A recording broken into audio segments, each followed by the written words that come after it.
esto nos permite conocer a quienes van a venir a presentar distintos libros y a dar exposiciones, ponencias y un contacto, una charla con nosotros los paranaenses.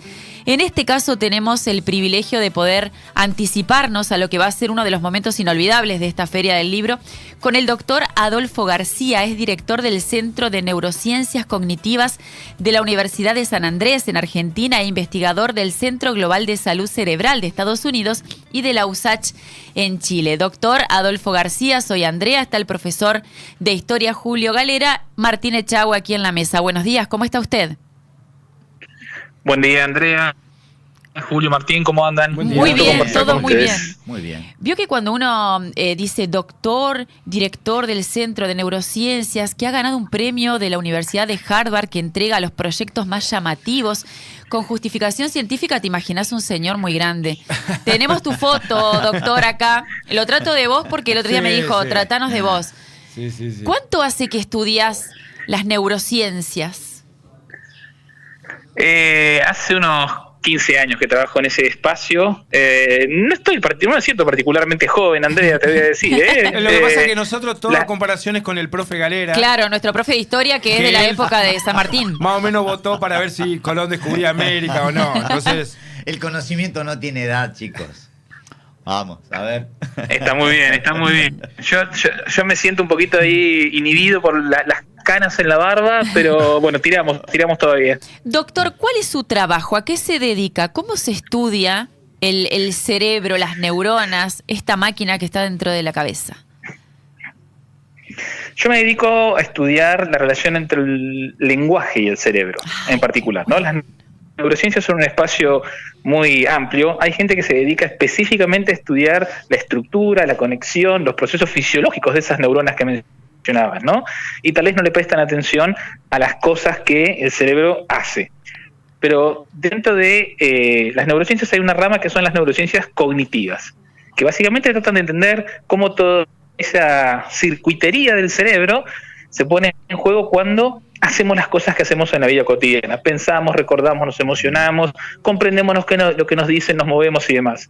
Dentro de ese espacio hay gente que se ocupa de entender los vínculos entre la anatomía del cerebro, la función del cerebro, la química del cerebro y el lenguaje. Como en este momento lo damos por sentado, ¿no? Pero esto que está pasando ahora, Andrea, sí, ustedes lo hacen cotidianamente en un medio, es una cosa increíble. Yo estoy en otra parte del país a miles de kilómetros de distancia y con movimientos de mi boca estoy generando unos cambios de presión en el aire que están ingresando por un micrófono, se están transmitiendo, se convierten en información codificable, se transfieren por cables y cables y cables y cables, se convierten en señales físicas que salen de un parlante, entran a sus oídos y se convierten en señales cerebrales y ustedes de repente, ¡pum!, se pueden comunicar conmigo. Eso es fascinante y es lo que estudiamos. Podemos decodificar los signos, digamos. Y entendernos. Claro. Exactamente. Y no solo comprendernos, sino cómo los producimos, cómo los elegimos, qué pasa cuando en nuestra cabeza tenemos conocimiento y capacidades en más de una lengua, ¿no? Claro. Personas bilingües o trilingües.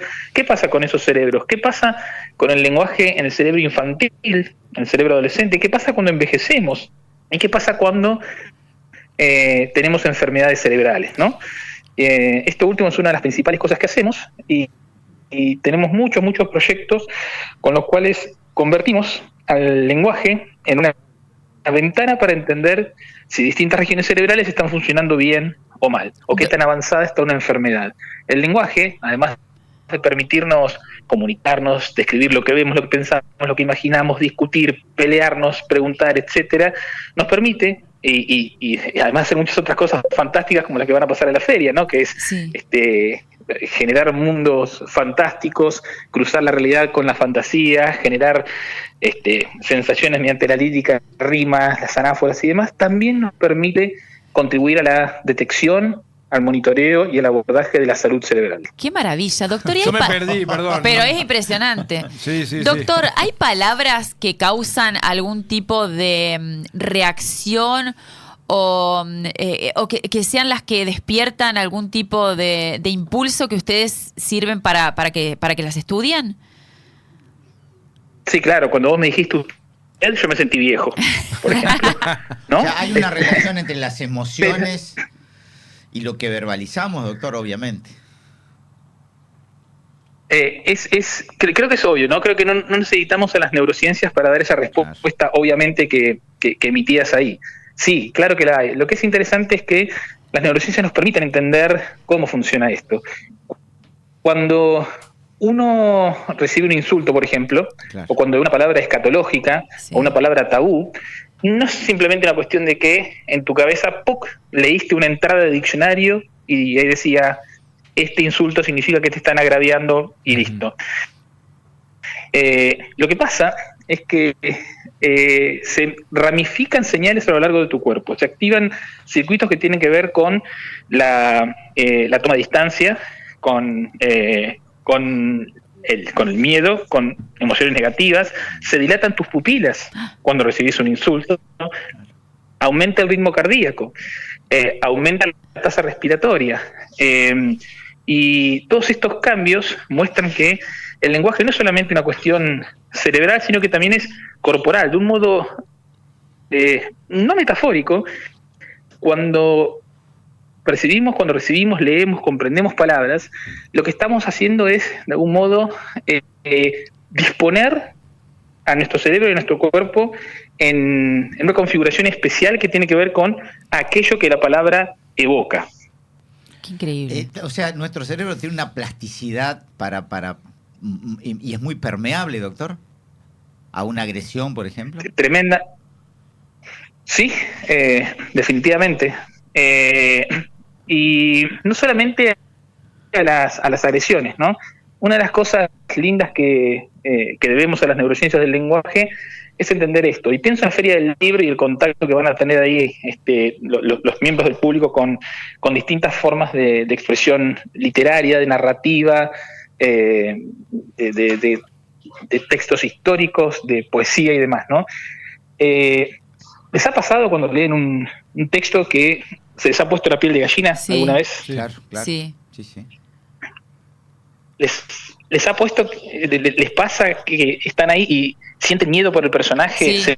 se ponen Que- nerviosos Sí, por el personaje. que termine ya.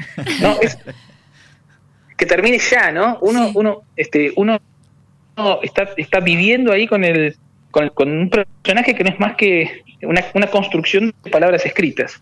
Bueno, esto es una cosa que a mí siempre me pareció fascinante de las neurociencias del lenguaje. Cuando yo les digo, por ejemplo, aplaudir, ahora vamos a aplaudir esta obra, ¿no? Y ustedes comprenden lo que estoy diciendo. Sí. Parte de lo que pasa para que ustedes comprendan el verbo aplaudir es que esa palabra hace que en sus cerebros se activen, quieran o no, los mismos circuitos que a ustedes les permitirían físicamente aplaudir. Claro. Es decir, las palabras disparan señales cerebrales que activan las experiencias corporales, las experiencias físicas, fisiológicas que describen. Así entonces, cuando las palabras de movimiento activan los circuitos que nos permiten movernos, las palabras emocionales, como decíamos hoy, disparan los mismos circuitos que se ponen en juego cuando de facto nos asustamos, o nos emocionamos, o nos sorprendemos. Las palabras que describen partes del rostro activan los mismos circuitos que se activan cuando vemos un rostro. Y así, el lenguaje es una especie de gran tecnología, de gran pacto que desarrolló nuestra especie para poder implantar, si más no sea de modo transiente, experiencias corporales situadas y culturales en la cabeza de los que nos rodean. Wow, impresionante. Martín. Sí. Doctor, tengo un gran amigo que es no vidente y siempre me interesó cómo piensa, qué sueña. Bueno, ¿el cerebro de esas personas es diferente al nuestro? Lo es. Lo primero que tenemos que decir es que todos los cerebros de todas las personas son distintos a todos los cerebros de todas las personas, digamos. Bien. Ah, ¿no? mirá. Esa es la primera obviedad. Y por supuesto, el hecho de los distintos tipos de información y experiencia a los que estamos expuestos hacen que el cerebro se configure de una forma u otra. Claro, En el caso él de guarda las personas, información que nosotros no. Claro, a ver, hay mucha investigación sobre personas no videntes Y lo que uno ve es que sí, el cerebro se adapta al tipo de experiencias que esas personas tienen. Nuestro mundo visual, cuando nosotros vemos un objeto, cuando percibimos su color, su forma, la distancia a la que está, las proporciones respecto de otros objetos, todas estas cosas cotidianas del mundo visual, eso depende de modo muy central de la parte más trasera de nuestro cerebro. Tóquense la nuca, si quieren, y ahí Sí. van a estar tocando lo que es la corteza occipital. Ajá. ¿Sí? Esas partes traseras del cerebro son fundamentales para la visión. Las señales que entran por la retina del ojo, ¿sí? Los haces de luz que impactan ahí en las células del ojo, después se van convirtiendo en señales que pasan unos cables muy largos que se llaman el núcleo supraquiasmático y llegan hasta ahí.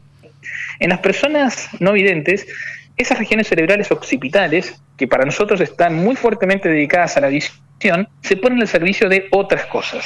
Por ejemplo, hay estudios que muestran que esas regiones que típicamente cumplen funciones visuales para los videntes, empiezan a ser más reactivas ante estímulos sonoros o ante estímulos lingüísticos de lo que son en las personas videntes. Y esto pasa no solamente en las personas que son no videntes de nacimiento, sino que uno también ve este tipo de reconfiguraciones en las personas que por algún accidente, por algún infortunio, devinieron ciegas ya más tardíamente en la vida. Doctor, vamos a tener que dejar algo para cuando venga a la Paraná Lee, porque si no lo vamos hoy a tosigar a preguntas, pero hay algo antes de despedirlo que es súper interesante. Usted ganó un premio junto a su equipo de la Universidad de Harvard que justamente destaca aquellos trabajos llamativos con justificación científica. ¿De qué se trató su trabajo? Estos son los premios Ig Nobel que se dan en Harvard desde 1991 y son unos premios bastante atípicos, muy divertidos, y creo que es el que más orgullo me causa de los que hemos obtenido en nuestra carrera, que premia ciencia que primero te hace reír y después te hace pensar. Algunos de los trabajos que históricamente han ganado este premio son, por ejemplo, investigaciones que han estudiado cuál es la probabilidad de que una tostada caiga del lado que tiene la manteca, si se cae de la mesa. Sí. O, por ejemplo, los rituales de apareamiento de escorpiones constipados. ¡Ay, no! Este es el tipo de cosas que se estudian, pero son investigaciones que, eso, ¿no? El efecto primero es ese, ¿no? ¡Ay, no puede ser, qué estupidez! Después hay... me parece a mí cuando veo a Boca, que primero me hace reír y después me hace pensar ¿por qué miro a Boca? La probabilidad de que Cavani haga un gol, por ejemplo, se estudian también. Nosotros tuvimos ocasión de estudiar a gente que... ¿Vieron que hay gente que se junta los sábados a la mañana en cafés a hablar en inglés? Sí. Por ejemplo. Sí. O gente que se junta a hablar en francés, sí, digamos, ¿no? Bueno, nosotros encontramos un grupo de gente que se juntaba a hablar al revés. Yo era, cuando como era García sería ay. Cuando era chiquito yo hablaba al revés, en serio. ¡Qué genial! No. Ahí está. Después nos encontramos con que es bastante más común de lo que imaginábamos, ¿no? Pero encontramos a esta gente que era experta, lo hacían desde chico y cotidianamente en la compulsión que tenían de hablar al revés, ¿no? Y no solamente palabritas, o sea, te hablan al revés, te hacen oraciones, te cuentan cosas al revés, mantienen la entonación y todo. Y bueno, hicimos un estudio donde juntamos a varias de estas personas, de hecho descubrimos que había un club de habladores inversos en Buenos Aires, y les escañamos el cerebro, como Dios manda, ¿no? Claro. Qué genial. Ni a Dolina se le ocurrió eso. Qué genial, doctor. Doc, le agradecemos muchísimo porque hace rato ya que lo venimos charlando a usted desde hace 15 minutos y nos quedaríamos toda la mañana, sabemos de sus ocupaciones. Lo vamos a esperar en Paraná Lee. ¿Qué día va a estar usted?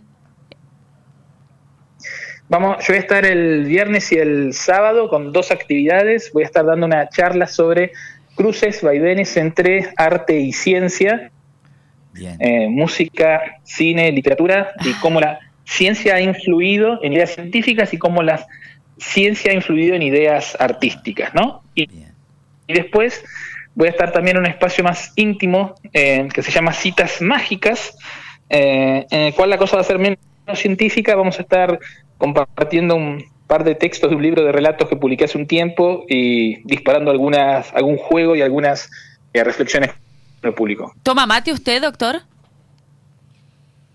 No. No. Porque hace mal al cerebro. Yo que quería decirle lo bueno que es el mate para el cerebro, le íbamos a ir a cebar unos mates. Pero igual vamos a estar participando de sus dos actividades en el marco de Paraná Lee, doctor. Me parece fantástico. Igual voy a aceptar el mate y si viene con media luna mejor. Bueno, tenemos chipá también, muy rico acá.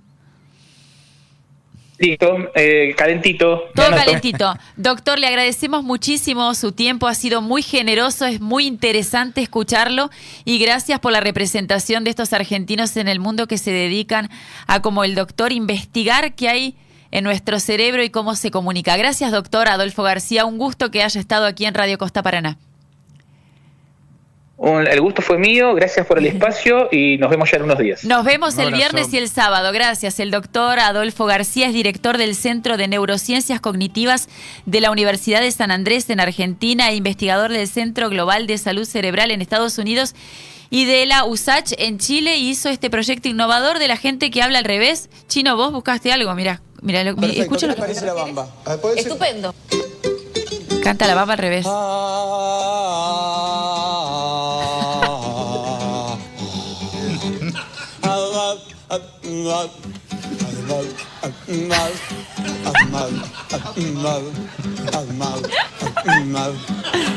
Eres hidroper, ya birra, ya birra, ya birra, ya birra, ya birra, ya tis, carto ya sarga do ti com nu. Ahí está. Un argentino y su equipo de científicos ganaron un premio de Harvard por gente como esta que canta en sentido inverso.